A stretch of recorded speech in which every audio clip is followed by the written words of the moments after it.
नमस्कार मेरे भाइयों बहनों। भारत की जितनी भी पॉलिटिकल पार्टी हैं, चाहे वो राष्ट्रीय हैं चाहे प्रांतीय हैं, उनके सभी नेता सुबह से शाम तक सैकड़ों झूठ बोलते हैं। हमारे प्रधानमंत्री, गृह मंत्री हों या उत्तर प्रदेश के मुख्यमंत्री हों, सुबह से शाम तक झूठ बोलते हैं। ये झूठ बोलते हैं क्योंकि इन्हें सत्ता चाहिए। लेकिन हमारे भगवान शंकराचार्य, स्वामी अभिमन्यु सरस्वती इसीलिए झूठ बोले। उन्हें तो सत्ता नहीं चाहिए, उन्हें तो कोई चुनाव नहीं लड़ना, फिर वो क्यों झूठ बोलेंगे? अगर उन्होंने कहा है कि बीजेपी आरएसएस वाले असल में मुसलमानों के हितैषी हैं, अगर उन्होंने कहा है कि आरएसएस वाले हिंदू लड़कियों की शादी मुसलमानों के साथ खुद करवाते हैं, तो इसका आधार होगा वो झूठ नहीं बोल सकते। उन्हें कोई सत्ता नहीं चाहिए और जितने भी अपने आप को धर्माधिकारी कहते हैं, वो ज़्यादातर सत्ता का सुख भोगने के लिए सत्ता के चरणों में पड़े रहते हैं। वही सिर्फ एक ऐसे इंसान हैं जिन्होंने सत्ता से सवाल किया है, फिर वो झूठ क्यों बोलेंगे?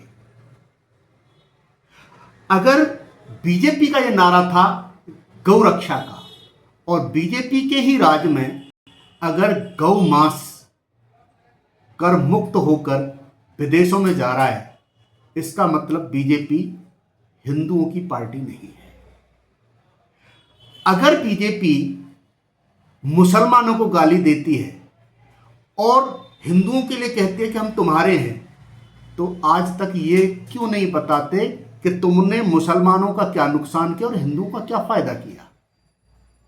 क्या मुसलमान के बच्चों को तुमने नौकरी से निकलवाया और वो नौकरी तुमने हिंदुओं के बच्चों को दिलवाई? हिंदू का बच्चा भी बेरोजगार है, मुसलमान का बच्चा भी बेरोजगार है। आपने हिंदू को किस चीज में सक्षम बनाया है? आखिर क्या किया है आपने हिंदुत्व के लिए? भारतीय जनता पार्टी में दो बड़े नेता हैं, मंत्री स्तर के राष्ट्रीय नेता हैं, अब्बास नकवी और शहनवाज हुसैन। दोनों ने भारतीय जनता पार्टी के हिंदू नेताओं से शादियां की हैं और अभी भी दोनों बीजेपी में हैं और दोनों में से किसी ने भी धर्म परिवर्तन नहीं किया। दोनों के दोनों मुसलमान हैं, दोनों नमाज पढ़ते हैं, दोनों मुसलमानों के सभी धर्म निभाते हैं, कल्चर उनका मुसलमान है। फिर बीजेपी किस आधार पर कहती है वो हिंदुत्व की पार्टी है? खाली चोले से, मुंह में राम बगल में छुरी, ये तो कोई नया मुहावरा नहीं है, ये तो बड़ा पुराना है।